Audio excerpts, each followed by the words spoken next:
शिक्षाको विकास र उन्नयनका लागि पोखरा महानगरपालिका प्रस्तुत गर्दछ कार्यक्रम पोखरा शैक्षिक अभियान। हेर्न नभुल्नुहोला कार्यक्रम पोखरा शैक्षिक अभियान। पोखराको इच्छा गुणस्तरीय शिक्षा।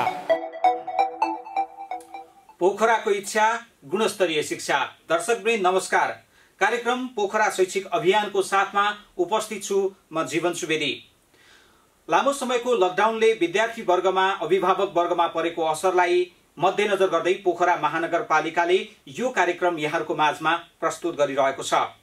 यो कार्यक्रम तपाईले सधैँझै यसै टेलिभिजनमा यसै समयमा हेर्दै आउनु भएको छ र आज हामी कार्यक्रमको तेस्रो श्रृङ्खलामा छौं। आज पनि हामीसँग विभिन्न शैक्षिक व्यक्तित्वहरू हुनुहुन्छ। उहाँहरूले तपाईहरुलाई आफ्ना अनुभवहरू शेयर गर्नुहुनेछ। सँगसँगै उहाँहरूले केही ज्ञान गुणका कुराहरू पनि तपाईहरुलाई सिकाउनुहुनेछ। सबैभन्दा पहिला आजको कार्यक्रममा के विषयवस्तु प्रस्तुत गरिँदैछन् त्यो विषयमा म सरसर्ती यहाँलाई जानकारी गराउँछु। दर्शकवृन्द, आजको पोखरा शैक्षिक अभियानमा प्राज्ञिक काउन्सिलरको रूपमा प्रोफेसर डाक्टर भरतराज पहाडी आउनुहुनेछ र उहाँ नेपालको इन्जिनियरिङ शिक्षालाई लामो समयसम्म डोर्याउनु भयो र सँगसँगै आज यो कार्यक्रममा उहाँको मार्गदर्शन हामीले लिनेछौँ। उहाँले सिकाउनु भएका केही ज्ञान गुणका कुराहरू आज हामीले सिक्नेछौँ। त्यसैगरी हामीसँग दोस्रो व्यक्तित्वको रूपमा वामदेव पौडेल सर आउनुहुनेछ। उहाँले चाहिँ अंग्रेजी शिक्षणको बारेमा यहाँहरूलाई जानकारी गराउनुहुनेछ। अंग्रेजी शिक्षणका केही विधिहरू सँगसँगै घरमै बसेर कसरी अंग्रेजी शिक्षा लिन सकिन्छ भन्ने विषयमा पनि उहाँले जानकारी दिनुहुनेछ। र त्यसैगरी हामीले सम्पूर्ण भाइ बहिनीहरूको विशेष रुचिलाई ख्याल गर्दै आज हामीले फेरि पनि नृत्यको कुरा यहाँहरूको माझमा प्रस्तुत गर्दैछौँ। यसका लागि प्रशिक्षक कृष्ण कुमारी गुरुङले आफ्नो नृत्य प्रशिक्षणबाट यहाँहरूलाई प्रशिक्षण गराउनुहुनेछ भने हामीले कार्यक्रमको अन्तिम प्रस्तुति स्वरूप गण्डकी बोर्डिङ स्कुलका विद्यार्थीहरूबाट केही लाइभ म्युजिकको प्रस्तुति सँगसँगै उहाँहरूले केही म्युजिकका कुराहरू पनि सिकाउनुहुनेछ। यो कुराहरू पनि आजको कार्यक्रममा रहनेछ।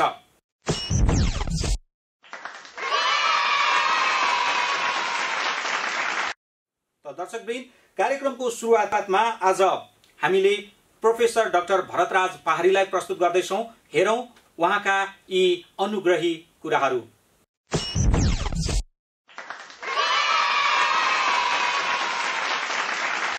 नमस्कार। अहिले कोरोना महामारीको यो सन्दर्भमा सिङ्गो समुदाय अहिले बन्दाबन्दीको अवस्थामा छ। यति बेला सायद केही विचार उत्तेजक कुराहरू वा जीवन सहयोगी विषयहरूमा चर्चा गर्नुपर्छ भन्ने मलाई लागेको छ। त्यसकारणले तपाईहरुको बीचमा केही महत्त्वपूर्ण विषयहरू यहाँ राख्न गइराखेको छु।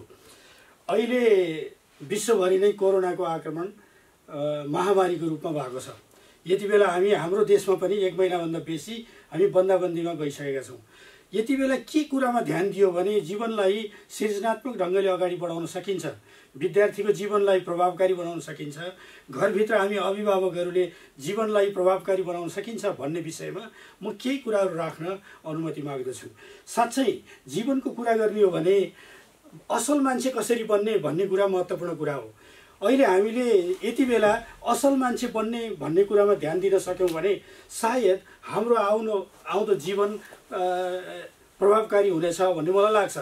दोस्रो कुरा के हो भने जीवनलाई कसरी सञ्चालन गर्ने, जीवनयापनका आधारहरूलाई कसरी निर्माण गर्ने भन्ने कुरामा ध्यान दिनुपर्छ भन्ने मलाई लाग्छ। तेस्रो कुरा भनेको के हो भने जीवन निराश हुन सक्दैन। जीवन भनेको उमङ्ग र सन्तुष्टिको एउटा पर्यायवाची हो। त्यसो भएको हुनाले यो तीनटा कुरालाई ध्यानमा राखेर हामीले दैनिक कामहरूलाई दिशाबोध गर्नुपर्छ भन्ने मलाई लाग्छ। यो किन हो भनेर भन्दा हामी मान्छे बन्नको निम्ति स्वाभिमानिता हामीलाई चाहिन्छ। मान्छे बन्नु भनेको एक अर्कोमा सहयोगी बन्नुपर्छ र हामीसँग सामाजिक भावना हुनुपर्छ। यसलाई जसरी पनि पुष्टि गर्ने गरी हामीले गर्ने कामहरू यति बेला सोच्यौँ भने जीवन सार्थक हुन्छ भन्ने मलाई लाग्छ। जिन्दगी यसै चल्दैन, जीवनयापनका आधारहरू हुन्छन् भन्ने लाग्छ। त्यसो भएको हुनाले हामीले आफूलाई प्रतिस्पर्धी बनाउनुपर्छ, क्षमता बढाउनुपर्छ भन्ने कुरा हो।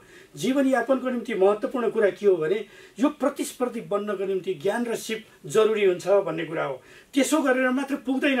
हामीले सोच्ने तरिका, हाम्रो प्रवृत्ति र मनोविज्ञानलाई पनि सकारात्मक ढङ्गले सोच्ने गर्नुपर्छ। त्यसो भयो भने मात्रै हाम्रो जीवन साँच्चै नै एउटा सार्थक हुनसक्छ र चित्तबुझ्दो हुनसक्छ, आफूलाई सन्तुष्टि प्राप्त हुनसक्छ भन्ने मलाई लाग्छ। यो सबै गर्नको निम्ति हामीसँग लगन र विश्वास जरुरी छ। यो अहिलेदेखि हामीले सिर्जना गर्नुपर्छ, यसको निम्ति लाग्नुपर्छ भन्ने म ठान्दछु। जीवन निरस होइन, सुखमय बनाउनुपर्छ। सुखमय बनाउनको निम्ति के गर्नुपर्छ भन्दा केही न केही जीवनमा एउटा सोखहरू राख्नुपर्छ। हामी गतिशील निरन्तर क्रियाशील भइराख्ने बारेमा चिन्तन गर्नुपर्छ र त्यस्तै गरी अध्ययन र खोजहरू गर्नुपर्छ। त्यसो गर्न सकिएन भने जीवनलाई रसिलो बनाउन हामी सक्दैनौँ। हामीले जीवनलाई रसिलो बनाउने भनेको सृजनात्मक ढङ्गले जाने, इनोभेसनका कामहरू गर्ने, नयाँ नयाँ कुराहरू गर्न हामी आफूलाई प्रेरित गर्नुपर्छ। यी कुरालाई ध्यानमा राखियो भने अहिले यस्तो बन्दाबन्दीको बेलामा पनि हामीले गर्ने कामहरूलाई ठिक बाटो दिन सक्छौँ भन्ने मलाई लाग्छ। त्यसो भए के हो त? यो त मैले सिद्धान्तको कुरा गरेँ, यो त सोच्ने तरिकाको कुरा गरेँ, दिशाको कुरा गरेँ। तर वास्तवमा गर्ने कुरा के हो भनेर यसो हेऱ्यो भने अहिले के देखिन्छ भने घरमा हामी बसिरहेको बेलामा घरभित्र गर्ने काम के हुन्? घरमा अहिले बसिरहेको बेलामा त्यत्तिकै सुतेर बस्ने कुरा त जायज हुन सक्दैन। के हुन सक्छन् घरमा बसेर गर्ने काम भन्यो भने? घरमा बसेर गर्ने काम भनेका के हुन सक्छन् भने इतिहासलाई सम्झिने कुरा। इतिहासलाई सम्झिनको निम्ति हामीले विभिन्न समयमा फोटोहरू खिचिरहेका हुन्छौँ। फोटो खिचेको कुरा हुन्छ, यात्रा गरिरहेका हुन्छौँ, साथीभाइ सङ्गीदेखि लिएर हाम्रो आफन्तहरूसँग भेटघाट गरेका हुन्छौँ। तिनीहरूको एउटा सिलसिला निर्माण गऱ्यौँ भने त्यसले जीवनप्रति एउटा नयाँ ढङ्गको आकर्षण पैदा हुन्छ। त्यसैले हामी घरभित्र भएका फोटोहरू सङ्कलन गर्ने र त्यसलाई जीवन्तता दिने कामहरू गर्नुपर्छ भन्ने मलाई लाग्छ। त्यसो भयो भने हामी साँच्चै दिनदिनै हरेक दिनलाई उपलब्धिमूलक बनाउन सक्छौँ। त्यसपछि घरभित्र सरसफाइका कामहरू हामी गर्न सक्छौँ। सरसफाइका कामहरू गर्ने भनेको घर बनाउने मात्रै कुरा होइन, घर कोठा तला सबै बनाउन सक्छौँ। त्यसै गरी हामीले बगैँचाहरू निर्माण गर्न सक्छौँ, खाना पकाउने तरिकाहरू सिक्न सक्छौँ। घरमा बसेर गर्ने कामहरू यी हुन सक्छन्। त्यति मात्र होइन, हामीले सरस्वती हेऱ्यौँ भने के पनि देख्छौँ भने सिकाइका कुरा पनि हुन्छन्। के कुरा गरियो भने यति बेला हामी अलिक सिक्न सक्छौँ, हामीले नयाँ नयाँ कुराहरू सिक्न सक्छौँ भन्ने कुरा पनि अहिले चासोको विषय हुनसक्छ। त्यो भनेको के हो भनेर भन्दा पढ्ने कामहरू, किताबहरू पढ्ने, किताबहरू जस्तो किताब पनि पढ्दा हुन्छ, तर ती किताबहरू पढेपछि मनमा सकारात्मक रूपमा सोच्ने तरिका विकास होस्। पढेको किताबले तपाईँलाई निराश बनाउँछ भने त्यस्ता किताब नपढ्नुहोस्। तपाईँले त्यस्ता किताब पढ्नुहोस् जसले तपाईँलाई आकर्षण दियोस्, जसले तपाईँलाई अगाडि बढ्नको निम्ति प्रेरणा दियोस्। त्यस्तो किताबहरू पढ्ने, त्यसो गर्नुभयो भने त्यसले जीवनलाई रसिलो बनाउँदै जानेछ। लेख्ने काम गर्नुहोस्। यति बेला शान्त वातावरण बसेर तपाईँले नजानेको केही पनि हुँदैन। कविता लेख्नुहोस्, कथा लेख्नुहोस्, आफ्ना संस्मरणहरू बनाउनुहोस्। यस्ता कुरा बनाउन सक्नुहुन्छ। त्यसो भयो भने जीवन साँच्चै एउटा गतिशील बन्छ। यस्तो बन्दाबन्दीको बेलामा पनि निराशा होइन, आशा र उमङ्गहरू जीवनमा प्राप्त हुन्छन्। त्यसो भएको हुनाले सिक्ने कुराहरू यति मात्र हुँदैनन्। तपाईँलाई मन लाग्छ चित्र कोर्नुहोस्, तपाईँलाई मन लाग्छ केही पनि कुरा गर्नुहोस्, तपाईँलाई मन लाग्छ घरमा भएका बिग्रे भत्केका कुराहरूलाई जोडेर नयाँ सृजनात्मक कामहरू गर्नुहोस्। यी सबै कुराले तपाईँलाई सिक्नको निम्ति नयाँ नयाँ बाटोहरू खोज्ने हुन्छ। तपाईँले अगाडि बढ्नको निम्ति प्रेरणा मिल्ने हुन्छ। त्यतिले मात्र पुग्दैन, तपाईँले यति बेला ज्ञानवर्धक कामहरू पनि गर्नुहोस्। ज्ञानवर्धक कामहरू भनेको के हो भने त्यस्तो कुरा गर्नुहोस् जुन कुराले तपाईँसँग भएको ज्ञानको सीमा बढ्दै जाओस्। जस्तो कि उदाहरण लिउँ, एउटा किताब पढ्नुभयो तपाईँले, त्यो किताबलाई समग्र किताबलाई समराइज गर्नुभयो, तपाईँलाई सार संक्षेप तयार गर्नुभयो। त्यस्तो गर्नुभयो भने त्यसले तपाईँलाई सधैँभरि सम्झिने गरी तपाईँको उपलब्धि प्राप्त हुन्छ। त्यति मात्रै होइन, तपाईँले आफूभित्र जिज्ञासा तयार गर्नुहोस्। तपाईँले थुप्रै खालका प्रश्नहरू निर्माण गर्नुहोस्। ती प्रश्नहरू तपाईँले आफ्नो शिक्षकहरूलाई सोध्नुहोस् र त्यहाँबाट उत्तरहरू प्राप्त गर्नुहोस्। त्यसले तपाईँको ज्ञानको सीमालाई बढाउनेछ। त्यति मात्रै होइन, तपाईँसँग थुप्रै कमीहरू छन् भन्ने लाग्न सक्छ तपाईँलाई। तपाईँ विभिन्न क्षेत्रमा तपाईँ गएको बेलामा तपाईँको प्रतिस्पर्धी क्षमताको बारेमा आफैले सोच्ने बेलामा यो क्षेत्रमा त मेरो कमी छ भन्ने लाग्न सक्छ। त्यो क्षेत्रलाई यति बेला बसेर तपाईँ साँच्चै नै सबल बन्ने गरी आफ्नो कम्युनिकेसन क्षमतालाई वृद्धि गर्नुहोस्। त्यसो भयो भने सम्भवतः तपाईँले आफूलाई नयाँ ढङ्गको आत्मविश्वास प्राप्त गर्नुहुन्छ, तपाईँलाई अगाडि बढ्नको निम्ति प्रेरणा निर्माण गर्नुहुन्छ। सायद यति बेला जरुरीको विषय त्यही हो जस्तो मलाई लाग्छ। त्यति मात्र होइन, यति बेला सबभन्दा मनमा के हुनसक्छ भने कहिलेकाहीँ हामी सबै मान्छेहरूले के गर्दा रहेछौँ भने आफूभित्र एउटा आग्रह पूर्वाग्रह निर्माण गर्दा रहेछौँ। आग्रह पूर्वाग्रह निर्माण गर्दा त्यसले जहिले पनि तपाईँलाई सानो बनाउँछ, साँगुरो बनाउँदो रहेछ। यति बेला रिभिजिट गर्ने भनेर भन्छन्, आफूले आफूलाई सोच्ने। त्यो सोच्ने भनेको के हो भनेर भन्दा तपाईँभित्र के कमी छ त्यो कमीलाई तपाईँले खोज्नुहोस्, निकाल्नुहोस्। त्यो निकालेर यो कमी रहेछ मेरो, म यो कमीलाई हटाउँछु भनेर तपाईँले विचार गर्नुहोस्। यस्तो गरियो भने तपाईँको ज्ञानको सीमा बढ्नेछ। त्यसरी ज्ञानको सीमा बढ्नु भनेको तपाईँको क्षमता बढाउनु हो।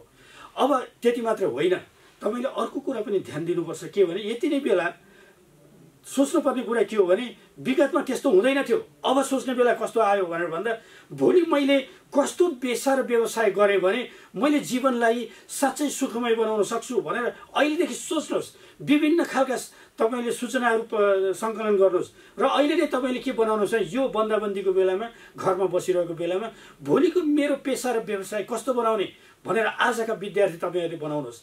हामी अभिभावकहरूले पनि अहिले गरिरहेको कुरालाई तपाईँहरूले एकताली फेरि हेर्नुहोस्, मैले गरिरहेको कुरा साँच्चै ठिक छ, योभन्दा अझै प्रभावकारी मैले के बनाउन सक्छु भन्ने कुराको बारेमा सोच्नुहोस्। त्यसो भयो भने तपाईँका आय स्रोतहरू बढ्नेछन्, त्यसले तपाईँलाई नयाँ ढङ्गको सन्तुष्टि प्राप्त हुनेछ। त्यसो भयो भने सायद ठिक हुन्छ भन्ने मलाई लाग्छ।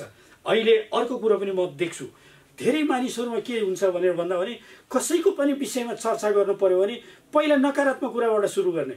खालि अहिले हाम्रो समाजमा चाहे पत्र पत्रिकादेखि लिएर तपाईँको समाजमा हामी 2-4 जना जम्मा हुन थाल्यौँ भने हाम्रा कुराकानी कहाँबाट सुरु हुन्छ भने नकारात्मक टिप्पणीबाट सुरु हुन्छ। त्यसो भएको हुनाले अहिले तपाईँले के सोच्नुहोस् भने होइन, मैले साँच्चै मेरो प्रवृत्तिलाई कसरी सच्याउने होला, मैले जस्तै नराम्रो विषयमा पनि राम्रो कुरोबाट सुरुवात कसरी गर्ने होला, मैले राम्रो चिन्तन कसरी गर्ने होला भनेर सोच्ने एउटा समय निकाल्नुहोस्। त्यस्तो भयो भने आफूभित्रको नकारात्मक ऊर्जा कमजोर हुनेछ, तपाईँको सकारात्मक ऊर्जा अगाडि आउनेछ। त्यस्तो भयो भने तपाईँलाई साँच्चै नयाँ ढङ्गले जीवन चलाउनको निम्ति मद्दत गर्छ भन्ने मलाई लाग्छ। यति बेला पहुँच भएका तपाईँहरू सबैलाई अहिले डिजिटल युग हो यो। तपाईँले जे खोज्नुहुन्छ त्यो कुरोलाई कम्प्युटरभित्र जानुभयो भने सिक्न पाउनुहुन्छ। त्यो सिक्ने कुरा तपाईँलाई जे विषय सिक्न मन लाग्छ त्यसलाई डिजिटल लर्निङ भनेर हामी भन्छौँ, त्यो चाहिँ तपाईँ गर्नुहोस्। यो सबै कुरा गर्नुभयो भने तपाईँको ज्ञानको सीमा बढ्नेछ, तपाईँ अगाडि बढ्न सक्नुहुनेछ, तपाईँले साँच्चै जीवनलाई सार्थक बनाउन सक्नुहुन्छ भन्ने मलाई लाग्छ। त्यति मात्रै होइन, जीवनलाई सञ्चालन गर्नको निम्ति अलिकति उमङ्ग हुनुपर्छ, अलिकति मनोरञ्जन हुनुपर्छ, अलिकति रमाइलो हुनुपर्छ। तपाईँले त्यो गर्नको निम्ति तयार हुने कि नहुने यो प्रश्न पनि यति बेला आफूलाई तपाईँले प्रश्न सोध्नुपर्छ। त्यो भनेको के हो भनेर भन्दा अहिले हेरौँ, विचार गरौँ। हरेक मान्छे एक्लै बसेको बेलामा गुनगुनाउने गर्छ। तपाईँ पनि किन गुनगुनाउन नगर्ने? तपाईँले किन गीत नलेख्ने? तपाईँले किन गीत नगाउने? तपाईँले गाउनको निम्ति कोसिस किन नगर्ने? यो स्वाभाविक कुरा हो। त्यति मात्रै होइन, हरेक मान्छे केही न केही ढङ्गले आफू आनन्द मानिरहेको बेलामा ऊ चाहिँ बाजाको तालमा, सङ्गीतको तालमा नाच्न रुचाउँछ। तपाईँले पनि कोसिस किन नगर्ने? तपाईँले गीत सङ्गीत बजाउनको निम्ति कोसिस किन नगर्ने? यो एउटा अर्को प्रसङ्ग हो। सायद तपाईँको निम्ति पनि त्यो जरुरी छ जस्तो मलाई लाग्छ। त्यति मात्र होइन, अहिले यति बेला सधैँ यो काम गर, त्यो काम गर, यो काम गर भनेर भन्दा कहिलेकाहीँ के हुन्छ भने निर्देशित ढङ्गले मात्रै जाँदा तपाईँको मन खुसी हुँदैन। तपाईँलाई आफैले स्वतन्त्र रूपले गर्न मन लागेका कामहरू हुन्छन्, ती गर्न पनि तपाईँले कोसिस गर्नुहोस्। त्यसरी गर्नु भनेको के हो भनेर भन्दा तपाईँले किन नहुने, तपाईँलाई मन लागेको विषयको आजभोलि सिनेमाहरू हेर्न पाउनुहुन्छ। तपाईँले अहिले डिजिटल युट्युबदेखि लिएर सबै टेलिभिजनहरूमा अहिले तपाईँले सरेर हेर्नुभयो भने सिरिजहरू पाउनुहुन्छ, टिभी सिरिजहरू देख्न पाउनुहुन्छ, तपाईँले पुराना र नयाँ फिल्महरू देख्न पाउनुहुन्छ, तपाईँले कमेडीहरू हेर्न पाउनुहुन्छ, तपाईँले साइन्स फिक्सनहरू हेर्न पाउनुहुन्छ, तपाईँका यात्रा संस्मरणहरू हेर्न पाउनुहुन्छ, तपाईँले गीत सङ्गीतहरू हेर्न पाउनुहुन्छ।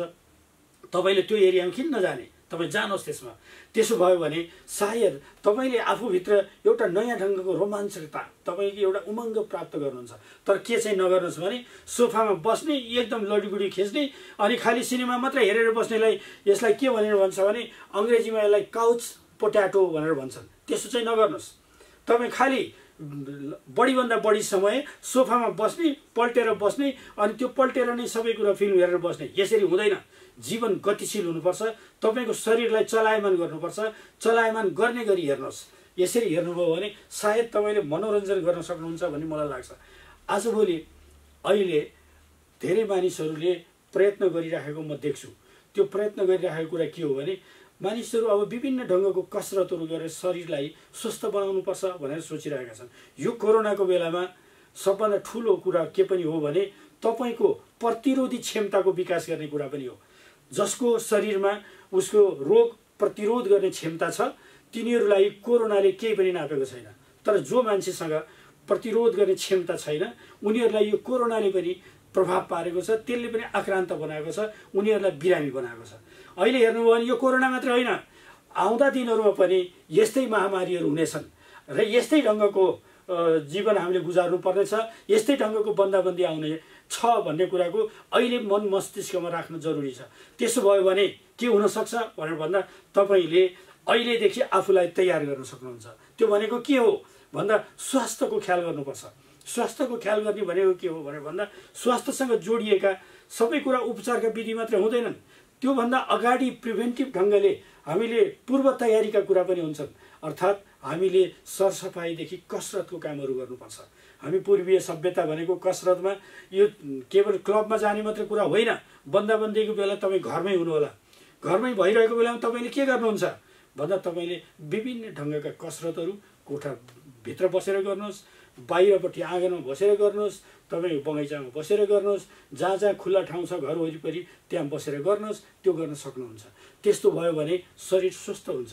त्यति मात्र होइन, कसरतकै अर्को रूप भनेको तपाईँको बगैँचा समारेर बस्नुहोस्, तपाईँले करेसाबारीको तरकारी खेती बनाउनुहोस्। यति नै बेला तपाईँले राम्रो राम्रो बन्दाकोपी किन नबनाउने, यति नै बेला सिमी बोडी किन नगर्ने, काँक्रो किन नफलाउने। यो सबै काम हिजो आमाहरूले गर्नुभयो, घरमा बुवाहरूले गर्नुभयो, तपाईँले किन नगर्ने? तपाईँले गर्न सक्नुहुन्छ। आमाहरूबाट किन नसिक्ने? सिक्न सक्नुहुन्छ। त्यसले घरभित्र पनि एउटा नयाँ बोन्डिङको काम गर्छ। त्यसैले शरीरलाई स्वस्थ बनाउने यी विधिमा पनि हामी जानुपर्छ भन्ने मलाई लाग्छ। त्यति मात्र होइन, ध्यान योग अब त्यसको महत्त्व बढ्दै गएको तपाईँहरू देख्नु भएको छ। तपाईँ एकछिन भए पनि लामो लामो सास फेरेर बस्नुहोस्। अहिले तपाईँले टिभीबाट सिक्नुहोस् ध्यान योग गर्ने विषयहरू, किन त्यसो नगर्ने भन्ने कुरा हुनसक्छ। त्यसो भएको हुनाले त्यसरी गर्न सक्नुभयो भने सायद तपाईँले जीवनलाई प्रभावकारी बनाउन सक्नुहुन्छ भन्ने मलाई लाग्छ। आजभोलि सहरभित्र, गाउँभित्र अहिले त्यस्तो देखिँदैन। सहरभित्र अहिले एउटा नयाँ ट्रेन्ड विकास भएको छ, प्रवृत्ति विकास भएको छ। त्यो भनेको के हो भनेर भन्दा सङ्गीत बजाएर कोठाभित्र नाचेर कसरत गर्ने, जसलाई जुम्बा डान्स भन्ने गर्छन्। किन नगर्ने? तपाईँले त्यसो गर्नुहोस्। त्यति मात्र होइन, आफ्नो घर वरिपरि पोखरीहरू नजिक छन् भनेदेखि तपाईँ पौडी खेल्नुहोस्। पौडी खेल्न पनि सक्नुहुन्छ। त्यसले पनि तपाईँले पुरा तपाईँको शरीरलाई कसरत गर्न सक्नुहुन्छ। यसरी जीवनलाई बेसीभन्दा बेसी सबभन्दा धेरै क्रियाशील र गतिशील बनाउनु भयो भने त्यो जीवन सुखमय हुन्छ भन्ने कुरा मलाई लाग्छ। त्यसो भएको हुनाले अहिले यति बेला म अझै यसलाई संक्षेपीकृत रूपमा भन्न चाहन्छु। स्कुल पढ्ने भाइ बहिनीहरूले तपाईँको उमेर सिक्ने उमेर हो। तपाईँहरू अहिले स्कुलमा पढिरहेको बेलामा के गर्यो भने नयाँ कुरा सिक्न सकिन्छ भन्ने जिज्ञासा तपाईँहरूले राख्नुहोस्। अहिले तपाईँहरू स्कुलमा पढ्ने भाइ बहिनीहरू, तपाईँहरूले यति बेला साँच्चै नै घरमा बुबा आमाहरूबाट धेरैभन्दा धेरै सिक्नुहोस्। तपाईँहरूले स्कुलमा शिक्षकहरूबाट सिकिरहनु भएको थियो, अब तपाईँहरूको निम्ति घरमा बुबा आमाले के गरिरहनु भएको छ, कसो गरिरहनु भएको छ, उहाँहरूले गरेको कामलाई तपाईँहरूले गएर सहयोग गर्दा उहाँहरूले कस्तो महसुस गर्नुहुन्छ, उहाँको अनुहार कतिको खुसी हुन्छ, तपाईँहरूले खोज्नुहोस्। यसरी खोज्नुभयो भने तपाईँको बुवा आमा चम्केको देख्नुहुन्छ, उहाँहरू खुसी भएको देख्नुहुन्छ। त्यो खुसीमा आफ्नो खुसी खोज्नुहोस् तपाईँले। त्यसो गर्नुभयो भने सायद यति बेला यो बन्दको बेलालाई पनि हामी सृजनात्मक ढङ्गले यसलाई प्रयोग गऱ्यौँ भन्न सक्छौँ जस्तो मलाई लाग्छ। त्यति मात्रै होइन, अहिले तपाईँ स्कुलमा पढ्ने विद्यार्थीहरू, तपाईँहरूको यो उमेर भनेको सिक्ने उमेर हो। कसरी तपाईँले मनभित्र उठेका धेरै जिज्ञासाहरू छन्, ती जिज्ञासाहरूलाई मैले के गरेँ भने मैले बढीभन्दा बढी सिक्न सक्छु भनेर तपाईँहरूले खोतल्नुहोस्। तपाईँको घरभित्र कम्प्युटर छ, इन्टरनेट छ भने त्यो इन्टरनेटभन्दा भित्र गएर धेरैभन्दा धेरै इन्फर्मेसनहरू खोज्नुहोस्। इन्फर्मेसनहरू खोज्ने बेलामा तपाईँहरू होसियार हुनुहोस्। होसियार के हुनुहोस् भने यदि तपाईँले खोज्न जान्नुभयो भने त्यो धेरै सूचनाहरूको खजाना हो। यदि तपाईँले खोज्न जान्नु भएन भने इन्टरनेट भनेको चाहिँ फेरि तपाईँलाई अल्मल्याउने एउटा इडियट बक्स हो। त्यसो भएको हुनाले तपाईँले के गर्न जान्नुपर्छ भने तपाईँले के विषय खोज्नु भएको हो, त्यो खोजेको विषयलाई तपाईँले इन्टरनेटमा ब्राउजिङ गरेर त्यहाँ स्क्रिनमा आइसकेपछि तपाईँले खोज्ने कुरा के हो भने साँच्चै त्यो जुन स्रोतले, जुन चाहिँ एड्रेसमा त्यो सामानहरू छ त्यो एड्रेस आधिकारिक हो कि होइन भनेर एकतालि विचार गर्नुहोस्। त्यो आधिकारिक हो भन्ने लाग्यो भने बल्ल खोज्नुहोस्। खोज्नुभयो भने तपाईँले तथ्य पाउनुहुन्छ। यदि त्यो आधिकारिक नभइकन जे पनि खोल्दै जानुभयो भने त्यहाँ यति धेरै विज्ञापन हुन्छ कि तपाईँ अल्मलिने कुरा हुनुहुन्छ, तपाईँले खोजेको कुरो पाउनुहुन्न। त्यसैले सिक्ने बेलामा डिजिटल लर्निङमा तपाईँहरूले खोजेको कुरा तपाईँले ठिक ढङ्गले निकाल्ने कोसिस पनि तपाईँहरूले गर्नुपर्छ। यसो गर्नुभयो भने तपाईँहरूले सब कुरा गर्न सक्नुहुन्छ भन्ने मलाई लाग्छ। धेरै जसो तपाईँहरूले देख्नुभयो होला टिभीमा र नेटमा फेसबुकमा तपाईँहरूले देख्नुभयो होला, कहीँ कहीँ कतै के देखिन्छ भने घरमा भएका बिग्री भत्केका साना साना कुरा छन्, तर ती साना साना कुरालाई पनि यदि ठिक ढङ्गले सोच्यो भने त्यसलाई केही न केही ढङ्गले त्यसलाई प्रयोग गर्न सक्नुहुन्छ तपाईँ।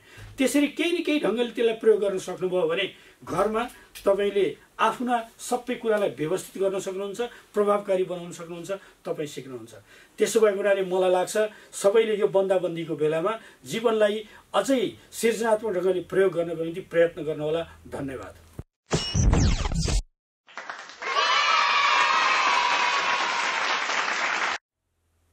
पक्कै पनि भरतराज पहाडीको यो मार्गदर्शनबाट यहाँहरूले धेरै ज्ञानका कुराहरू सिकिसक्नु भएको छ। त्यसै गरी हामी अब अङ्ग्रेजी शिक्षणतर्फ अगाडि बढ्दैछौँ। अङ्ग्रेजी शिक्षक वामदेव पौडेल सर आफ्नो प्रस्तुतिका साथ उपस्थित हुनुहुन्छ। आउनुहोस् उहाँका प्रस्तुति पनि हेर्नतर्फ लागौँ।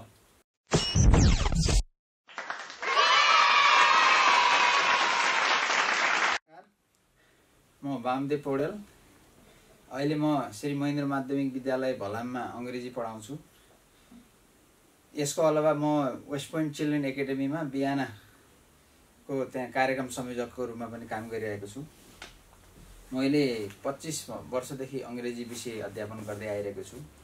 यस्तै अब अङ्ग्रेजी विषयका शिक्षकहरूको तालिमको सञ्चालन गर्न शैक्षिक तालिम केन्द्र दमौली, शैक्षिक तालिम केन्द्र पोखरा लगायत विभिन्न ठाउँहरूमा शिक्षकहरूलाई अङ्ग्रेजी विषयको तालिम दिने र सहजीकरणमा सहयोग गर्ने काम पनि गर्दै आएको छु। आजको प्रसङ्ग के छ भन्दा विद्यार्थीहरूले यो लकडाउन अथवा बन्दाबन्दीको समयमा कसरी उनीहरूलाई चाहिँ पढाइप्रति मोटिभेसन गर्ने, उनीहरू घर बसेर अभिभावकले कसरी उनीहरूलाई चाहिँ पढाइप्रति आकर्षित गर्ने, उनीहरूको पढाइमा कसरी चाहिँ निरन्तरता दिने सवालमा पोखरा महानगरपालिकाको शिक्षा महाशाखाले अनुरोध गरे बमोजिम म यहाँ हजुरहरू समक्ष प्रस्तुत हुन गइरहेको छु। आजको मेरो विषय छ अङ्ग्रेजी विषय। यो लकडाउनको समयमा कसरी पढ्ने र कसरी पढाउने, कसरी सिक्ने, त्यस सम्बन्धमा म चर्चा गर्न गइरहेको छु। खास अब अङ्ग्रेजी विषय पढाउने सवालमा हाम्रा विद्यार्थीहरूलाई कसरी सिकाउने त? विद्यार्थीहरूले अङ्ग्रेजी घर अभिभावकको उपस्थितिमा, कोही अभिभावक त शिक्षित हुनु होला, कतिपय अभिभावक केही पनि नजानेको पनि हुन सक्नुहुन्छ, साक्षर कोही साक्षर मात्र हुन सक्नुहुन्छ, कोही निरक्षर पनि हुन सक्नुहुन्छ। जस्तो सुकै अभिभावक भए पनि, जस्तो घरमा बुवा आमा शिक्षक शिक्षिका पनि हुन सक्नुहुन्छ, कोही अन्य व्यवसायमा लागेको हुन सक्नुहुन्छ। जुनसुकै व्यवसायमा लागेको भए पनि उहाँहरूको प्रमुख लक्ष्य, तपाईँहरूको प्रमुख लक्ष्य आफ्ना बच्चाहरूले राम्रोसँग यो बन्दाबन्दीको अवस्थामा पढ्न नपाएर दुःख पाएको र उनीहरूको भविष्य अन्धकारतिर धकेलिएको महसुस गर्न नपरोस् भन्ने हाम्रो एउटा सरकारको एउटा अभिप्राय रहेको। त्यही अभिप्राय अन्तर्गत हाम्रो पोखरा महानगरपालिकाले पनि हाम्रो यहाँ पोखरा महानगरपालिका अन्तर्गत रहेका विभिन्न विद्यालयका विद्यार्थीहरूले कसरी यो बिचमा खाली समयलाई उनीहरूले विद्यालय गएर सिक्न पर्ने जुन समय थियो, विद्यालयमा अहिले गएर कक्षामा पढिरहने, कक्षामा सर म्याडमहरूसँग सिक्ने, शिक्षकहरूसँग सिक्ने कुरा जुन थियो त्यो गर्न नपाएको अवस्थामा उहाँहरूले कसरी सिक्ने त? बच्चाहरूले कसरी यो समयमा आफूले सिकेको कुरा नभुलुन्, अझ पुनरावृत्ति भइरहोस् र फेरि पछि विद्यालय जाँदाखेरि आफूले यो त मैले त पढेकै रहन्छु, यो त मैले त भुलिसकेको छु भन्ने खालको अवस्था नआओस्। यो खालको अवस्थितिलाई बुझेर हामीले यो कार्यक्रममा आज मेरो प्रसङ्ग छ मेरो विषय छ अङ्ग्रेजी। अङ्ग्रेजी कसरी पढाउने त? अङ्ग्रेजी कसरी पढ्ने? खास पढाउने भन्दा पनि अङ्ग्रेजी कसरी पढ्ने, बुबा आमाहरूले बच्चाहरूलाई अङ्ग्रेजी कसरी चाहिँ सिकेको देख्ने भन्ने सवालमा म चर्चा गर्न गइरहेको छु। यसमा अब पहिलो कुरा छ, तपाईँहरूले आफ्नो बच्चाहरूलाई एउटा कक्षाबाट अर्को कक्षामा पास भएर गइसकेपछि उसले तल्लो कक्षामा पढेका किताबहरू कतिपय अभिभावकहरूले जोखेर बेचिदिनुहुन्छ। त्यो उसले अघिल्लो कक्षामा कुन कुन किताब पढाएको थियो भन्ने कुरो पछिल्लो दिनहरूमा उसले जान्न खोजे पनि हामीले त्यो किताब बेचिसकेका हुन्छौँ र कतिका चटपटसँग पुगिसकेका हुन्छ, चटपटको भाँडोसँग पुगिसकेका हुन्छ। त्यस्तो अवस्थामा त्यस्तो खालको अवस्था सिर्जना नहोस् भन्नको लागि पहिला तपाईँहरूले पहिलो कुरा तपाईँहरूले के गर्नु पर्यो त भने आफ्ना बच्चाहरूले पहिला पढिआएका किताबहरू सबै सङ्कलन गरिदिनु पर्यो। कक्षा नर्सरीदेखि उसले कति जतन गर्न सकेका हुन्छ, ती किताबहरू माथिल्लो कक्षा 10 कक्षासम्म पुग्दै जाँदा उसले 10 कक्षामा पढ्दा अथवा 9 कक्षामा पढ्दा नर्सरीमा मैले कस्तो किताब पढाएको थिएँ त, 2 कक्षामा पढ्दा मैले चाहिँ 1 कक्षामा कस्तो किताब पढाएको थिएँ त, कसले लेखेको किताब हो, त्यो भित्र के थिए, कस्तो कुराहरू त्यहाँ लेखिएको थियो, कसरी पाठहरूलाई प्रस्तुत गरिएको थियो, कसरी मैले सिकेका थिएँ भन्ने सम्झनको लागि पनि त्यो बच्चाले ती किताबहरू हेर्न खोज्छ। त्यो हेर्न खोज्ने भएको हुनाले हामीले जब बच्चाहरूले चाहिँ अब सिक्न खोज्छ हैन, त्यो बच्चाहरूले सिक्न खोजेको कुरा उसले पुराना किताबहरू हेर्न खोज्छ। पुराना किताबहरू हेरिसकेपछि आफूले जानेको कुरा मैले त यो त पढेको थिएँ, यो त मैले जानेको थिइनँ भन्ने जस्तो कुराहरू उसले गरिरहेको हुन्छ। त्यसो भएको हुनाले उसलाई ती पहिलो कुरा हामीले के गरिदिनुपर्छ, उसले पढेका अभिभावकको मुख्य कर्तव्य के हो भने उसले पढेका किताबहरू सबै सङ्ग्रह गरेर जतन साथ राखिदिने। उसलाई आवश्यक परेमा यो केही कुरा सोध्यो भने बाबु अथवा नानु यो तिमीले सानो यो कक्षामा पढेको किताबमा थियो कि एकपटक पल्टाएर हेर त, होइन त्यही हेर त भनेर अनि उसलाई चाहिँ सम्झाउने। अनि तिमीले यहाँ यो किताब पढे होइन, यो फलानु ठाउँमा यो कक्षाको यति यो विषयको सोसल स्टडीमा अथवा साइन्समा अथवा नेपालीमा तिमीले यो पढाएको थियो नि त, इङ्ग्लिसमा पनि त पढाएको थियो नि, त्यहाँ हेर त त्यहाँ त्यस्तो चित्र थियो, साइन्समा यस्तो पढाएको थियो, त्यो भुल्यौ तिमीले, जिकेमा यस्तो पढिरहेको थियो, त्यसो भएर तिमी नभुल, यी कुराहरू चाहिँ सबै कुरा याद गर भनेर सम्झाउनको लागि पनि उसलाई यादगारको रूपमा पनि ती किताबहरू राखिदिने क्रम हुन्छ। भलामको पहिलाको व्यवस्थापन समितिको अध्यक्ष सूर्यविलास पौडेल, उहाँ शिक्षा क्षेत्रमा पनि धेरै वर्ष काम गर्नुभयो। उहाँले आफ्नो छोरा, अहिले उहाँ पनि यहाँ म्युजियममा, पोखरा म्युजियममा काम गर्नुहुन्छ। उहाँको त्यो 1 कक्षादेखि 10 कक्षासम्मका चाहिँ पढेका किताबहरू उहाँले सङ्कलन गरेर राखिदिनु भएको छ।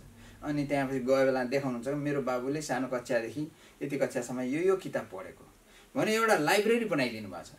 अन्य अभिभावकहरूले पनि त्यसरी बनाइदिनु भएको होला।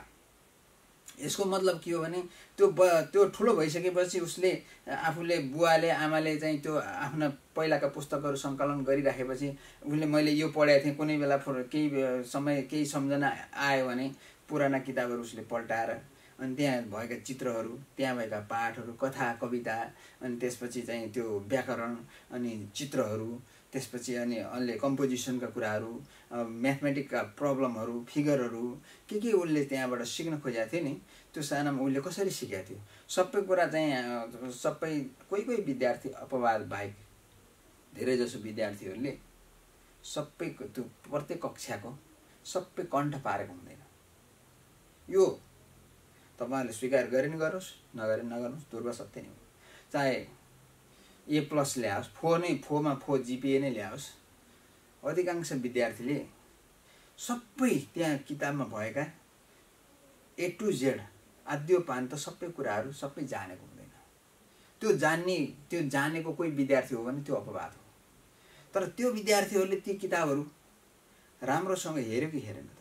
अहिले हाम्रो पाठ्यपुस्तकहरू ठुलो कक्षाको हिसाबमा हेर्दा 10 कक्षाको 9 कक्षाको बढीमा 6 घण्टामा पढेर सकिने हिसाबले तयार पारिएका हुन्छ। 6 घण्टाको अवधिमा विद्यार्थीले त्यो पुस्तक भोलि परीक्षा छ, आज त्यो विषयको तयारी गर्नु छ, आज परीक्षा दिएर पनि आइसक्यो होला, आज त्यो विषय भोलिको परीक्षाको लागि चाहिँ उसले ठुला ठुला ठेलीहरू त चाहिँ भ्याउँदैन। त्यही भएर हाम्रो सरकारले कस्तो बनाएको छ भने टेक्स्ट बुकहरू कम्तीमा 6 घन्टा हैन, बढीमा 6 घन्टामा सकिने खालको पुस्तक बनाइदिएको छ। अनि त्यसो भएपछि उसले के हुन्छ, बिस्तारै त्यहाँ भएका कुराहरू पढ्दै जान्छ अनि भ्याउँछ। अनि त्यहाँ भएका पाठ, उसको कुन विषय हो, अङ्ग्रेजी हो भने त्यहाँ चाहिँ लेसनहरू हुन्छ, अनि त्यहाँ फङ्सन्स, ल्याङ्ग्वेज फङ्सन्सका कुराहरू हुन्छन्, भोकाबुलरी बिल्डिङका कुराहरू हुन्छन्। त्यसपछि आयो त्यहाँ अब कन्भर्सेसनको कुरा हुन्छ, अनि ग्रामरको कुराहरू हुन्छ, त्यसपछि चाहिँ प्रोनाउन्सिएसनको कुराहरू हुन्छ। खास भाषाका 4 सिपहरू लिसनिङ, स्पिकिङ, रिडिङ, राइटिङ, सुनाइ, बोलाइ, पढाइ, लेखाइ, 4वटै सिपहरू विकास गर्नको लागि त्यस्तै प्रकारका पाठहरूको सङ्कलन गरिएको हुन्छ, त्यस्तै प्रकारका पाठहरूलाई चाहिँ संयोजन गरिएको हुन्छ। कोही पाठबाट चाहिँ अब नेपालको भूगोलको बारेमा सिकाउन खोज्या होला, कुनै पाठबाट नेपालको संस्कृतिको बारेमा सिकाउन खोज्या होला, कुनै पाठबाट नेपालको चाहिँ धार्मिक कुराहरू सिकाउन खोज्या होला, कुनै पाठबाट नेपालको सांस्कृतिक कुराहरू सिकाउन खोज्या होला, कुनै खेलकुद सम्बन्धी कुरा सिकाउन खोज्या होला, कोही खाद्यान्न सम्बन्धी कुराहरू, खाद्य बाली, नगदे बाली, हैन, त्यसपछि फलफुल, पशुपालन, अन्य कृषिजन्य, व्यवसायजन्य के छ, मान्छेहरूसँग सम्बन्धित विभिन्न कुराहरू चाहिँ सिकाउन खोज्या हुनसक्छ। त्यो जे सिकाउन खोजे पनि भाषा, language is a vehicle of thought भन्छ क्या। ल्याङ्ग्वेजले विचारको चाहिँ सम्भाग हो, त्यो विचारलाई प्रस्तुत गर्ने एउटा माध्यम हो। त्यो ल्याङ्ग्वेज तपाईँसँग चाहिँ अलि गतिलो छैन भने, तपाईँको भाषा गतिलो छैन भने तपाईँको भोलिको एक्सप्रेसन, तपाईँले गर्न खोज्ने अभिव्यक्ति गर्न खोज्ने कुराहरू प्रष्ट हुन सक्दैन। त्यसो भएको हुनाले तपाईँले के गर्न सक्नुहुन्छ भने आफ्नो बच्चाहरूलाई सबभन्दा पहिला मैले भने उसले पढेका पुस्तकहरू सङ्कलन गरेर हिफाजत साथ राखिदिनुहोस् पहिला। त्यसपछि दोस्रो कुरा के छ भने उसले चाहिँ पढेका किताबहरू चाहिँ संरक्षण गरेर राखिदिएपछि अनि त्यहीँबाट उसलाई पढ्न चाह्यो भने ल त्यो फलानु किताब निकालेर चाहिँ त्यो यति नम्बर पृष्ठमा यो पढ त बाबु भन्न सक्छ। त बाले चाहिँ पढ्नु भएको हुनसक्छ, नपढ्नु भएको पनि हुनसक्छ, आमाले पढ्नु भएको पनि हुनसक्छ। जो अभिभावक हुनुहुन्छ उहाँले साथमा बसिदिनुहोस्, बच्चाको साथमा बसिदिनुहोस्, उसले पढेका कुरा, उसको पढाइप्रति चासो दिइदिनुहोस्। त्यो बेला मोबाइल चलाएर, टेलिभिजन हेरेर अथवा रेडियो सुनेर, कानमा चाहिँ त्यो इयरफोन लगाएर उसको चाहिँ पढाइप्रति आफू त्यहाँ आडा बसी चाहिँ गर्ने, तर चाहिँ मोटिभेसन अथवा आफ्नो चाहिँ ध्यान अर्कोतिर नगरिदिनुहोस्। उसैले के गरिरहेछ भनेर उहाँ तपाईँले निगरानी गर्नुहोस्, आडैमा बसिदिनुहोस्। त्यसले उसलाई पढ्नप्रति के हुनसक्छ, अभिप्रेरणा जाग्न सक्छ। र मेरो बुबा मम्मी अथवा मेरो अभिभावक आडा बसेर मेरो कुरा चाहिँ पढाइमा ध्यान दिनुभएको छ भनेर उसले के गर्छ, अलि एक प्रकारको खुसी, निकटताको अनुभव गर्छ। त्यो निकटताको अनुभव गर्ने भएको हुनाले उसलाई सबभन्दा सानो कक्षाको हिसाबमा कुराकानी गरौँ। सानो कक्षामा EGRP भन्छ क्या, अर्ली ग्रेड रिडिङ प्र्याक्टिस। यो EGRP अहिले हाम्रो नेपालमा अमेरिका सरकारले यहाँको बच्चाहरूलाई, सानो कक्षाका विद्यार्थीहरूलाई, 1, 2, 3 को विद्यार्थीहरूलाई पढ्नको लागि भाषा, नेपाली भाषा शुद्ध पढ्ने र प्रष्टसँग पढ्नको लागि चाहिँ अमेरिका सरकारले त्यहाँका नागरिकहरूको करबाट यहाँ पैसा दिएर हाम्रो विद्यालयहरूमा EGRP को क्लासहरू चलाइरहेछ, अभियान चलाइरहेछ। र हामीले त्यसबाट हाम्रो बच्चाहरू चाहिँ त्यहाँ सिकेको अनुभूति गरेका छौँ। उनीहरूले राम्रोसँग पढ्न जानेको हामी चाहिँ खुसी महसुस गरिरहेछौँ। रेडियोमा, टेलिभिजनहरूमा पनि चाहिँ त्यो अब बच्चाहरूले चाहिँ EGRP मा ध्यान दिन लाउनलाई, त्यसलाई चाहिँ आकर्षित गर्नको लागि चाहिँ केही विज्ञापनहरू पनि बजिरहेको हुन्छन्। त्यसमा के हुन्छ भने मेरो आमाले, मेरो बुवाले मेरो आडैमा बसेर सुनिदिनुहुन्छ, म एउटा कुनामा बसेर पढ्छु, मेरो मम्मीले बाबाले पनि राम्रोसँग सुनिदिनुहुन्छ, उहाँ एकदम मलाई तिमी र म कसरी मिलेर खेलौँ, कसरी बसौँ, पढौँ भन्ने खालको चाहिँ एउटा यस्तो खालको चाहिँ आएको हुन्छ। त्यसो भएको हुनाले साथी विद्यार्थीहरूलाई, बच्चाहरूलाई सँगसँगै के गर्न सक्छौँ त भन्दाखेरि हामीले उनीहरूलाई चाहिँ सँगै बसेर पढ्ने, उनीहरूको कुरा सुनिदिने, उनीहरूलाई पढ्नमा उत्प्रेरित गर्ने कामहरू चाहिँ हामीले गरिदिनुपर्छ। अब त्यो विभिन्न पाठहरू हुन्छन्, त्यहाँ विभिन्न पाठ्यांश पाठ्यवस्तुहरू समावेश गरिएका हुन्छन्। कोही त्यहाँ चाहिँ खास चाहिँ वर्णन गर्ने खालको हुन्छ, वर्णन डिस्क्रिप्सन टाइपको हुनसक्छ। अनि त्यसपछि कोही एक्सप्रेसरी टाइपको हुन्छ, एक्सप्रेसन गर्न खालको हुन्छ। कोही त्यस्तो चाहिँ अब कथा अभिव्यक्त गर्ने न्यारेटिभ टाइपको चाहिँ वाचन गर्ने खालको हुनसक्छ। कोही एउटा भाव व्यक्त गर्ने खालको कवितात्मक पनि हुनसक्छ। कोही चाहिँ एउटा चित्रहरूलाई हेरेर त्यो चित्रको आधारमा चाहिँ व्याख्या गरे हुनसक्छ। अब विभिन्न प्रकारका व्याख्या गर्नको लागि बच्चाहरूलाई चाहिँ के गर्नुपर्छ, उनीहरूसँग शब्द भण्डारको आवश्यकता पर्छ। जब उसँग शब्द भण्डार अथवा भोक्याबुलरी हुँदैन तब उसले आफ्नो अभिव्यक्ति गर्न सक्दैन, अभिव्यक्त गर्न चाहेको कुरा पनि पुरा हुन सक्दैन। त्यसो भएको हुनाले हामीले यो भाषा पढाउने सवालमा अङ्ग्रेजी होस् या नेपाली होस् जेसुकै होस्, भाषा पढाउनको लागि हामीले के गर्नुपर्छ त भन्दा विद्यार्थीहरूको भोक्याबुलरी बिल्डिङ गर्नलाई जोड दिनुपर्छ। भोक्याबुलरी बिल्डिङ कसरी हुनसक्छ त? अब प्रश्न छ, हाम्रो बच्चाहरूसँग किताब छ, अहिले उनीहरू त्यो परीक्षा दिएर बसिरहेको भए पनि त्यो किताब अब उसले पढेर सक्यो भन्दैमा त्यो किताब अब फालिहाल्नु पर्ने छ भन्ने छैन। त्यो किताब एउटा सम्पत्ति हो, धेरै महत्त्वपूर्ण अमूल्य सम्पत्ति हो। त्यसमा धेरै कुराहरू छन्। बच्चाहरूलाई त्यहाँ भएका कुराहरू सबै चाहिँ त्यहाँको विषयवस्तु पाठ्यवस्तु सबै जानेर उसले चाहिँ माथिल्लो कक्षामा गइसकेको छैन। त्यहाँ कति कुराहरू उसले पढेर परीक्षा दिएको भए पनि उसले पढिसकेको छैन, सबै भ्याइसकेको छैन। त्यस कारणले उसलाई चाहिँ शब्द भण्डारको वृद्धि गर्नको लागि चाहिँ हामीले के गरिदिनु पर्यो, उसले पढेका शब्दहरू त्यो विषयमा भएका चाहिँ शब्दहरू सङ्कलन गरेर उसले चाहिँ कपीमा लेख्न लाउनु पर्यो। उसलाई प्रष्ट भनिदिनु पर्यो कि उसले भनिसकेपछि अनि त्यसलाई चाहिँ प्रत्येक दिन उसले कम्तीमा 5 वटा शब्दहरू सिक्ने, त्यसको उच्चारण गर्ने, सबै कुराहरू चाहिँ गर्न सिक्नुपर्छ। र उसलाई चाहिँ सबै कुराहरू उसले जे जति जान्न खोजेको छ नि, दाइ दिदीहरूसँग आमा बुवाहरूसँग सकेसम्म उनीहरूसँग चाहिँ उसले सिक्न कोसिस गर्छ भने उसलाई सिक्न अवसर दिनुपर्छ।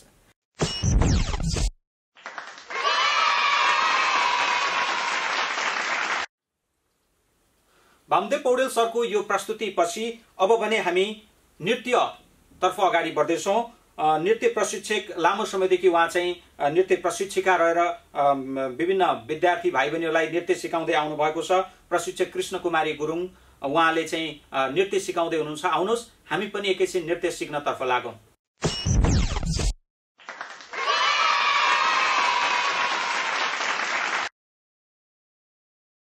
हात यसरी घुमाउनुहोस्। भाइ बहिनीहरूलाई सिक्ने पहिल्यै जानिसकेकोलाई चाहिँ यो सिम्पल लाग्छ, नजानी नयाँ भाइ बहिनीले चाहिँ हात भित्रबाट यसरी घुमाउनु पर्छ।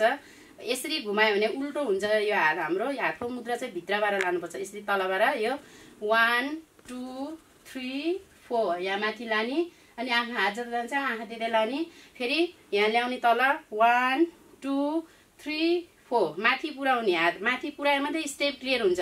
हाम्रो स्टेप यहाँ भयो भने हाम्रो हात खुम्चिन्छ, राम्रो हुँदैन। स्टेप क्लियर जस्तो पढाउँदा ह्यान्ड राइटिङ क्लियर भयो भने टिचरले बुझ्नुहुन्छ, त्यस्तै डान्सको फर्मुला पनि त्यही हो। स्टेप डान्सको स्टेप ठाउँमा पुग्नुपर्छ। 1 2 3 4 5 6 7 8 मैले यो चाहिँ हातको स्टेप मात्रै सिकायो। अब उभिएर हातको स्टेप मात्रै सिकेर त भएन, खुट्टा पनि चाल्न पर्यो, कम्बर पनि हल्लाउनु पर्यो, टाउको पनि चलाउनु पर्यो, स्माइलिङ पनि हुन पर्यो, फेसको एक्सप्रेसन पनि हुन पर्यो, मात्रै बल्ल पर्फेक्ट डान्स भइन्छ। त्यस कारणले अब म हात र खुट्टा सँगसँगै सिकाउँछु। ध्यान दिएर हेर्नुहोस् होला। बिस्तारै एकदम सजिलो सिम्पल छ। राम्रो तरिकाले हजुरहरूले सजिलो तरिकाले सिक्न सक्नुहुन्छ। ध्यान दिएर हेर्नुहोस्। लेफ्ट खुट्टा अगाडि राख्ने, राइट खुट्टा पछाडि राख्ने है। देब्रे खुट्टा अगाडि, दाहिने खुट्टा पछाडि राखेपछि अब यो कम्बर सँगसँगै यो हात यसरी हल्लाउने अनि आँखा पनि यहीँ लैजाने। मतलब 1 2 3 4 5 6 7 8 1 2 3 4 5 6 7 8 गरेर 4 मा काउन्ट गर्ने। 4 मा काउन्ट गर्दा कम्बर पनि हल्लिन्छ अनि टाउको पनि हल्लाउनु पर्यो, स्माइलिङ पनि हुनु पर्यो, हात पनि यसरी नचाउनु पर्यो। अब 1 2 3 4 गरेर सिक्ने बेलामा 16 साउन्ड काउन्ट गर्ने। अब म म्युजिकमा सिकाउँछु। म्युजिकमा हेर्नुहोस् है त।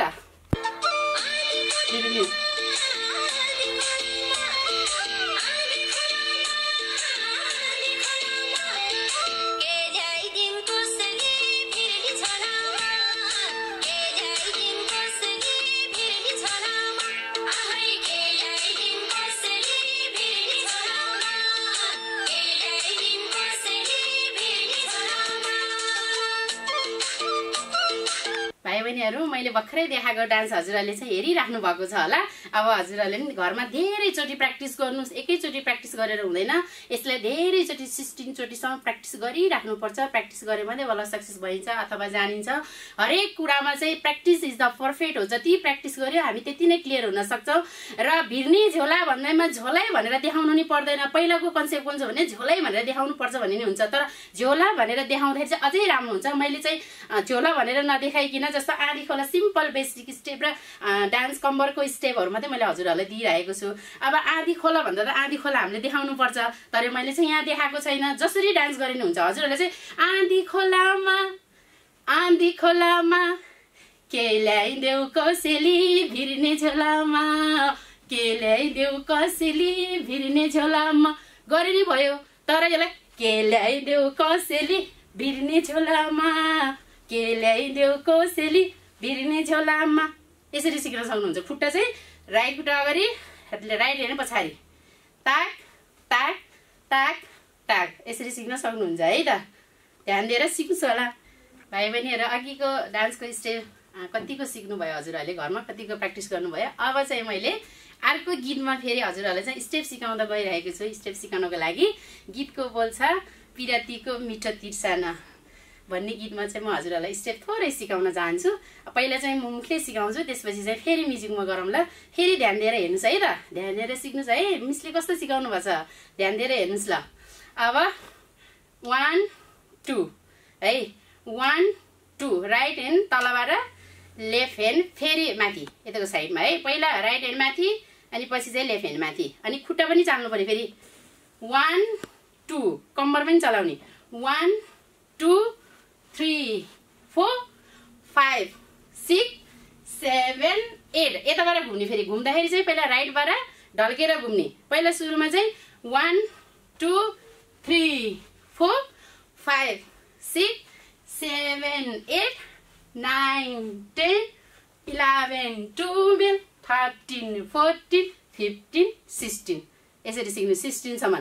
पहिला सुरुमा चाहिँ 1 2 3 4 5 6 7 8 1 2 3 4 5 6 7 8 खुट्टा यसरी उचाल्ने, कम्बर यसरी हल्लाउने अनि हातलाई यसरी हेर्ने हुन्छ। ल यस्तो गर्नुहोस् है प्र्याक्टिस। मैले यहाँबाट हेरिरहेको छु नि, फेरि प्र्याक्टिस गर्नुभयो भएन हजुरहरूले। म चाहिँ घरमा हेर्न आउँछु नि फेरि हजुरहरूको लागि नै मैले यहाँ प्र्याक्टिस गराउँदैछु लकडाउनको सदुपयोग गर्ने भनेर। ध्यान दिएर सिक्नु होला। अब म म्युजिकमा सिकाउँछु फेरि।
हस् त भाइ बहिनी, आजको लागि चाहिँ यति नै। हजुरहरूले कतिको ध्यान दिएर सिक्नुहुन्छ है। अब हजुरहरूकै हातमा छोडिदिएको छु मैले जानेको ज्ञान चाहिँ हजुरहरूलाई दिएको छु।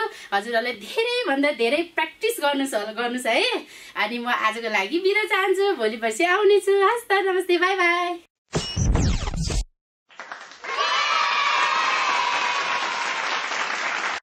पक्कै पनि यहाँहरूले घरमै बसेर पनि यसरी नृत्यहरू र सँगसँगै रमाइला कुराहरू पनि सिक्न सक्नुहुन्छ भन्ने अभिप्रायका साथ उहाँले यो नृत्यका केही कुराहरू सिकाइसक्नु भएको छ यहाँहरूलाई। र अन्तिममा गण्डकी बोर्डिङ स्कुलका 2 जना भाइ बहिनीहरू हामीसँग हुनुहुन्छ। उहाँहरूले म्युजिकका केही कुराहरू यहाँहरूलाई सेयर गर्दै हुनुहुन्छ। आउनुहोस् हामी पनि त्यो हेर्नतर्फ लागौँ।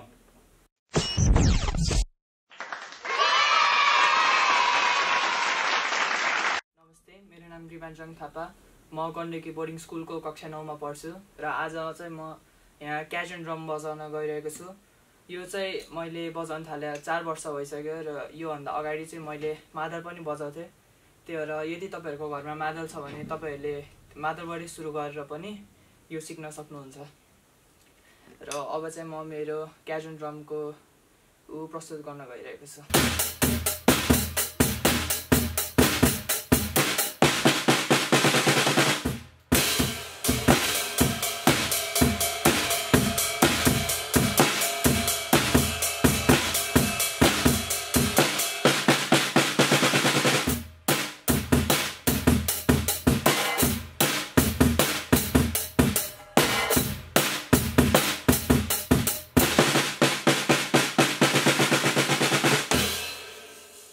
राइट ह्यान्ड चाहिँ सधैँ क्लिप सिम्बलमा चाहिँ कन्टिन्युस गरिराख्नुपर्छ होइन। अनि फर्स्टमा यो कन्टिन्युस गरेको बेला अनि यो प्याडलमा चाहिँ एक बिट चाहिँ फर्स्टमा हान्ने भनेपछि चाहिँ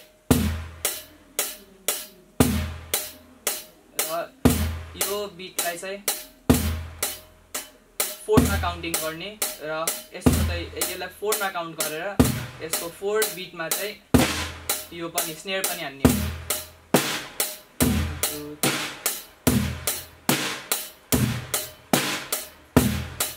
अब चाहिँ म तपाईहरुलाई क्याजुअल मात्र बजाएर पनि देखाउँछु। पनि रोलिङहरु पनि हान्न मिल्नुहुन्छ, तर यो चाहिँ टेबल नै बजाए जस्तै टेबल बजाउन जतिकै सजिलो नै हुन्छ। अब आज मैले तपाईलाई मेरो सबै इन्स्ट्रुमेन्ट कसरी बजाउने र फर्स्टमा कसरी सिक्ने भनेर भनिसके। अब तपाईले आफ्नो खाली समय यसलाई बजाएर प्र्याक्टिस गरेर पनि बिताउन सक्नुहुन्छ। नमस्ते, म वीरङ्गना खत्री, गण्डकी बोर्डिङ स्कुल कक्षा 10 मा पढिरहेको विद्यार्थी। आज म हजुरहरूलाई किबोर्ड बजाएर सुनाउन गइरहेकी छु। मैले किबोर्ड सिकेको धेरै भइसक्यो। सानैबाट थोरै बजाउँदै गरेको। हाम्रो स्कुलमा फन क्लास भन्ने हुन्थ्यो, त्यसमा मैले सिकिरहेको थिएँ र मेरो प्रस्तुति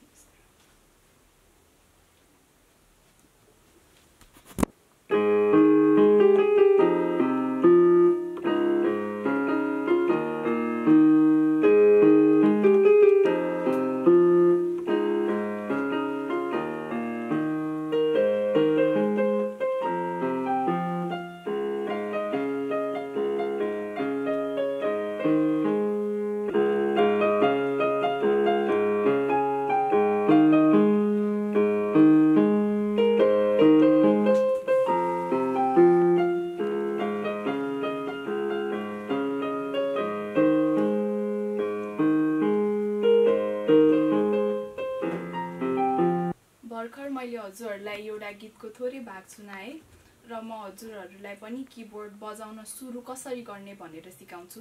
सबैभन्दा अगाडि चाहिँ हामीलाई यो सबै किजहरू चिन्न धेरै नै इम्पोर्टेन्ट हुन्छ, किनकि बजाउने बेलामा सबै थाहा भएपछि सजिलो हुन्छ।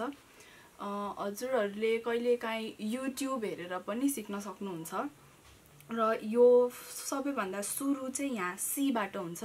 अनि हरेक ब्ल्याक नोटको पहिलाको अगाडिको की चाहिँ सी हुन्छ र 3टा ब्ल्याक नोटको अगाडिको की चाहिँ एफ हुन्छ।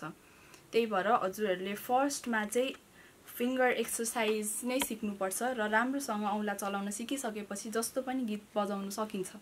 त्यही भएर पहिला यसरी चाहिँ सुरु गर्नुपर्छ।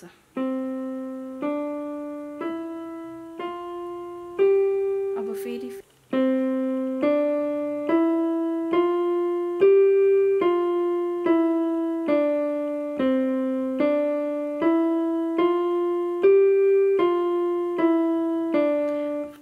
सिक्ने बेलामा चाहिँ बिस्तारै गर्दै जानुस् र आफूलाई सहयोग हुन यहाँ मेट्रोनोम भन्ने फिचर हुन्छ, त्यो युज गर्दै टाइमिङ अनुसार तपाईले बीट फलो गर्दै गर्न सक्नुहुन्छ र बिस्तारै स्लो स्पिडमा छिटो राम्रो गर्न सक्यो भने, नअड्किकन गर्न सक्यो भने पछि छिटो गर्न मिल्छ। बिस्तारै पहिला चाहिँ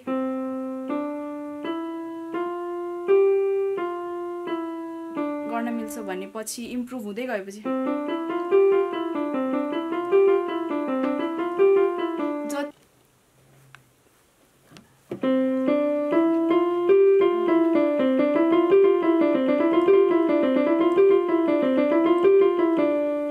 बिस्तारै सिक्दै जाँदा हजुरहरूले आफ्नो दुवै हातको प्रयोग गर्न सक्नुहुन्छ।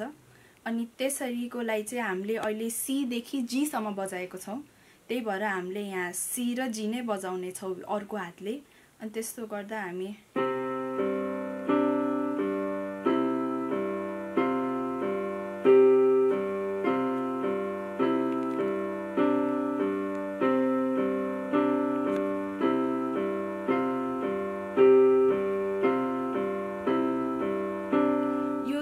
हातले मिलेर बजाउनुभन्दा अगाडि हजुरहरूले यो हात चाहिँ हाम्रो योभन्दा कमजोर नै हुन्छ सधैँ राइट ह्यान्ड युज गर्ने मान्छेहरूलाई। त्यही भएर पहिला गर्दै एउटै तालमा बजाउन सकेपछि बल्ल मात्र दुईटै हात कम्बाइन गरेर गर्नुहोस्। यो गर्न धेरै टाइम लाग्छ, प्र्याक्टिस गर्नुपर्छ। प्र्याक्टिस बिना त यो सक्दै सकिन्न। एकै दिनमा पनि मैले पनि सिकेर सकेको थिएन, धेरै वर्षपछि नै मैले राम्रोसँग बजाउन सकेकी हुँ। त्यसैले हजुरहरूले पनि बिस्तारै बिस्तारै प्र्याक्टिस गर्दा गर्दै फर्स्टमा गीत चाहिँ ह्याप्पी बर्थडे नै बजाउन सिक्नुहोस्। ह्याप्पी बर्थडे एउटा हातले सिकेपछि बल्ल अर्को हात पनि प्रयोग गर्न सक्नुहुन्छ र म हजुरहरूलाई आज ह्याप्पी बर्थडे बजाउन सिकाउँछु। हामी चाहिँ ह्याप्पी बर्थडे सी कर्डबाट बजाउन गइरहेका छौँ। त्यसैले हामी यहाँ हाम्रो यो हात सीमा छ, त्यो हात चाहिँ सबै एउटा एउटा कीमा राखेको भएर ठिक हुन्छ। नत्र युजुअली मान्छेहरूले बजाउन खोज्दा यो हातले मात्र बजाउन खोज्छ, त्यसरी बजाएर राम्रो सुनिँदैन, बिचमा ग्याप सुनिन्छ। त्यसले गर्दा गीत एकदमै नै अनप्रोफेसनल सुनिन्छ भनौँ। र आज ह्याप्पी बर्थडे चाहिँ यो सीमा दुईचोटि अनि यसो म देखाउँछु।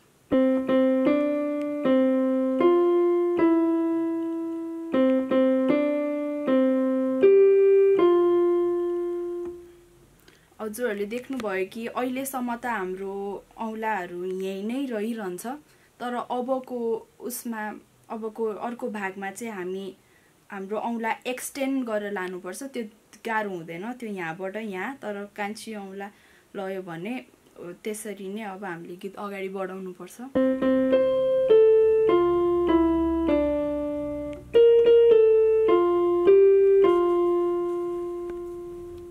हजुरहरूलाई आज मैले किबोर्डको बेसिक कुराहरू सिकाएको छु। यसरी प्र्याक्टिस गर्दै जाँदा हजुरहरूले जुनै पनि सानो ठुलो जस्तो किबोर्डमा भए पनि त्यो खेलाउने जस्तो सानो टोय जस्तो किबोर्डमा कि फोनमै डाउनलोड गरेर पनि सिक्न सक्नुहुन्छ। यसरी नै राम्ररी यो सबै बजाउन सक्यो भने हजुरहरूले युट्युबमा खोजेर धेरै गीतहरू पनि सिक्न सक्नुहुन्छ। मैले पनि त्यसरी नै सिकेको हुँ र आज हामी एउटा प्रस्तुति दिन गइरहेको छौँ।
पनि लामो समयको यो लकडाउनमा तपाईहरु घरमै रहिरहँदाखेरि यस्ता कुराहरू हामीले यहाँहरुको माझमा प्रस्तुत गरिरहेका छौं जसबाट तपाईहरुलाई केही हदसम्म रमाइलो होस्, केही हदसम्म प्रेरणा पनि मिलोस्। यो अभियानका साथमा पोखरा महानगरपालिकाले कार्यक्रम पोखरा शैक्षिक अभियान प्रस्तुत गरिरहेको छ। आजको कार्यक्रम तपाईलाई कस्तो लाग्यो? सुझाव, सल्लाह, टीका टिप्पणी तपाईसँग छन् भने हामीलाई यो कार्यक्रम हेरिरहेको टेलिभिजनको ठेगानामा सँगसँगै हामीले तपाईले सामाजिक सञ्जालहरुमा पनि हेर्न सक्नुहुन्छ, त्यहाँ पनि कमेन्टहरु गर्न सक्नुहुन्छ। यो विशुद्ध पोखरा महानगरपालिकाको उत्पादन हो र यो कार्यक्रम यतिन्जेलसम्म तपाईले हेरेर साथ दिनुभयो, तपाईहरुलाई पनि धन्यवाद भन्दै कार्यक्रमको होल युनिटलाई बिदा दिनुहोस्। भोलि फेरि हामी आउने नै छौं। तबसम्मको लागि म प्रस्तुता जीवन सुवेदी पनि बिदा हुन्छु। नमस्ते।